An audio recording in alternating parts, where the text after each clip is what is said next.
Several months ago, I did a video on what I then proudly termed the Acer Loser Nitro Suck-face edition pre-built gaming system.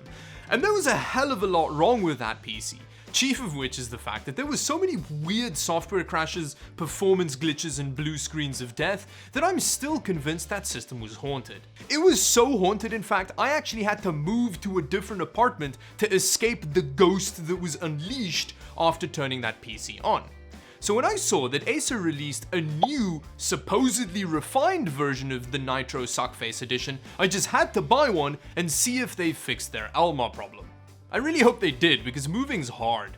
But before we get to that, today's video actually has a sponsor to help me with my weird pre-built addiction. Today's video is kindly sponsored by Skillshare, an amazing online learning community of learning. If you want to just get better at doing things or develop new skills, Skillshare is a great place to go. Skillshare classes cover multiple topics like animation, design, illustration, photography, film, business, and writing. Most classes are under 60 minutes long, which means that if you have a short attention span like me, this will still work very well for you. A specific class that recently caught my eye was From Plant to Cup, Brew an Amazing Cup of Coffee by Michael Phillips, which is perfect for those of you that loves to caffeinate yourself, but you want to get a better taste out of the process. Skillshare is also affordable at around $10 a month with an annual subscription. And the first 1,000 people to click on the link in my description will get a free trial of Skillshare Premium membership. So thank you again, Skillshare, for sponsoring this video, and remember, keep on learning.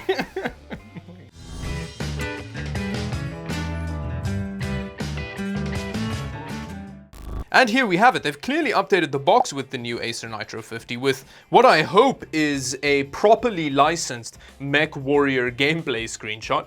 Very nice. The box is actually weirdly light for one of these pre-built systems, so luckily today I'm not going to throw out my back, which is exciting.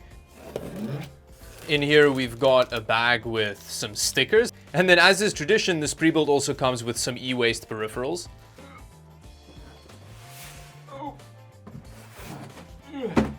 Some more e-waste, and then down here we have the whole PC. The packing foam is some of the worst quality that I've seen, and it means it probably won't hold up very well to a delivery man having a bad day. This actually seems to be reasonably different to the old one. I don't mind the way it looks. Now, straight off the bat, it's not super promising. It doesn't seem like they've done anything about the terrible front airflow with these cases. Yeah, there's a little bit of ventilation here, but I mean, that basically doesn't count. And then under here, they've got that red lip that they've carried over from EVGA and the previous one, I guess. It's the same thing on the top panel. There are also these, but at least we tried gaps. The front I/O is pretty similar. We've got a USB 3, a Type-C port, and then a microphone headphone jack, so it's reasonably useful. And then a massive power button. Look at how long that is. On the side, as far as airflow goes, it's looking way better. I mean, that's a lot more ventilation than on the previous case. And it looks like this one may actually come with an exhaust fan, which is new. Yeah, there is actually an exhaust fan. Real fancy. When it comes to the rear I/O, it is super basic, but it's very functional. You've got 4 USB 3 ports, 2 USB 2 ports, you've got Ethernet, you've got your audio jacks here, and then you've got your DVI port for some reason, and then HDMI and DisplayPort. Another big change is they've actually swapped the orientation of the power supply, so it's in the basement now as opposed to the top. Which actually really worries me, because look, there's like basically no clearance under the case. Like, what the hell? Where is it gonna get? Oh, do you know what? It's probably fan up, which that's also a terrible idea. Wait. Let's get in here and see what's going on.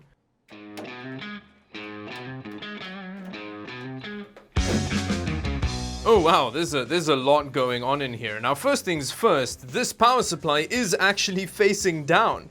That's a terrible idea. Where is it supposed to get airflow from? That's a real choking hazard down here, but at least it's not going to affect the GPU thermals too badly.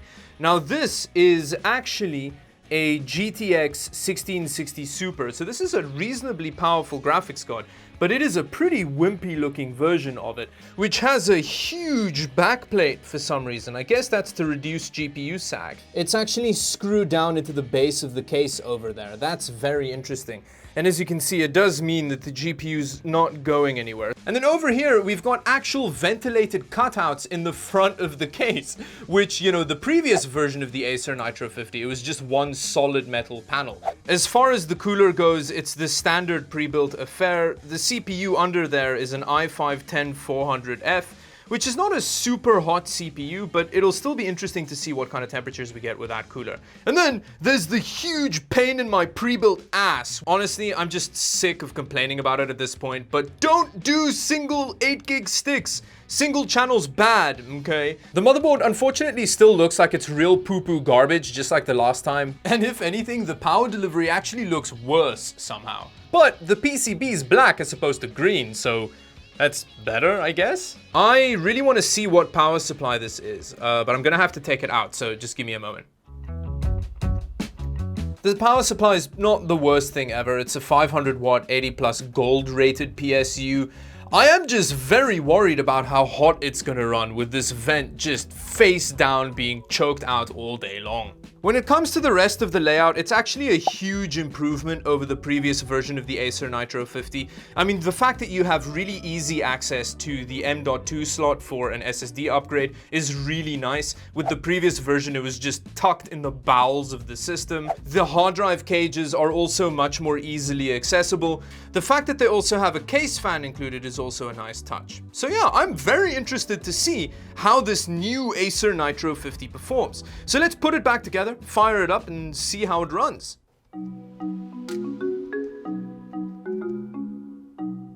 So now let's fire it up, see how it performs, how much venereal disease it actually has on it, and if it's possessed in the way that the previous Acer Nitro 50 was. I really hope I don't have to move to a different apartment again after switching this one on, but yeah, I'm willing to take that risk. Ooh, it lights up on the inside as well, fancy. Oh, it's a new stock background. They have your Amazon shopping cart set in the bottom here, and Mozilla Firefox, that's interesting. Let's have a look at what kind of bloatware we're looking at here. First off, there's a bunch of Acer crap. Booking.com, that's weird. And then sound-based stuff, so that's for the built-in sound card on the poo-poo garbage motherboard. LinkedIn, that's annoying. I mean, it's not... Okay, yeah, there's even like photo stuff, power director. Yeah, there's quite a lot on here. This is fairly standard Acer affair. They just load these down with venereal disease. Oh, okay, so it does actually come with GeForce Experience preloaded, so it means that you can update your drivers and stuff. Yeah, I actually need to plug it into the internet now.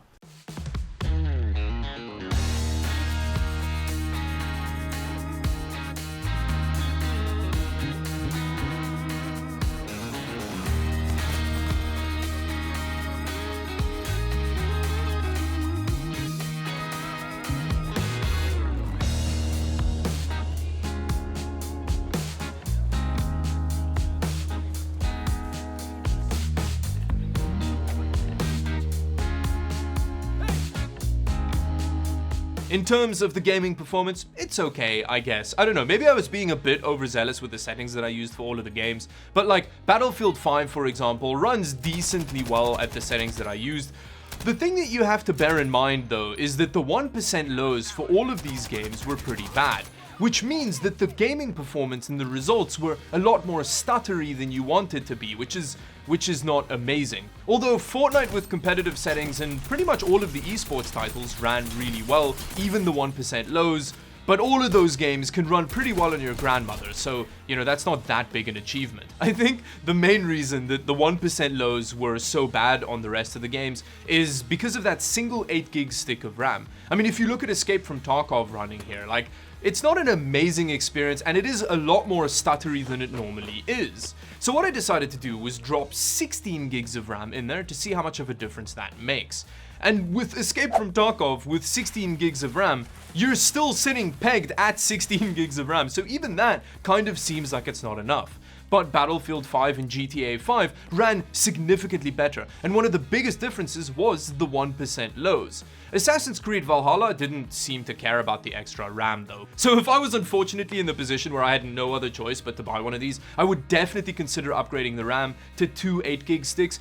But bear in mind, this system is a real fussy little when it comes to RAM. If your RAM isn't GEDEC compliant, then it's just gonna run at its base frequency of 2133 MHz, which was the case with the Tridizzi RAM that I used for the 16GB tests. So that's a very important thing you need to look out for. But now we get to what is still one of the big problems with this pre-build, the temperatures. They went through all of the effort to cut a bunch more holes in the case, but it doesn't matter if you have so little cooling surface area on both the CPU and the GPU.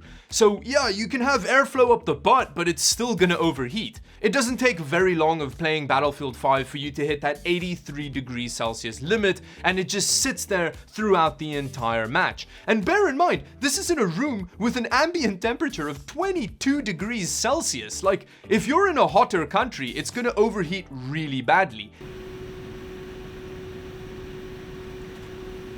And it's a brand new system with no dust in it. So considering the airflow patterns that they used in this case, dust and temperatures are just gonna get worse and worse over time. And then there's the final nail in the coffin of this pre-build. Unfortunately, it is still possessed by Aunt Elma or whatever. Like, I don't understand it, but Acer really has a problem with weird ghosts and gremlins in their machine. Maybe they need to have like an exorcism at their factory or something. Granted, I haven't been using this system very long, and considering the fact that it's got an SSD in it as standard as opposed to a hard drive, means that the day-to-day usability was much better than the previous version. It just still has a couple of telltale signs of those gremlins to come, but I'll keep you up to date about that. I don't know if it's like a motherboard firmware issue, but they need to fix that before you can get even close to recommending one of these systems. So after all of the changes that they made, unfortunately Acer, your PC still retains the title of Acer Loser Nitro Suck-face edition. Don't get me wrong, it's definitely an improvement and a step in the right direction, but yeah, you really need to sort out those gremlins. I don't know what the hell's going on there. But anyway, if you like this video, like and subscribe to the channel for more videos like this one. I actually have an even more ridiculous pre-built video coming up on Saturday, so do subscribe if you don't want to miss that. Check out my stream and other stuff in the description below, and until the next video, bye bye.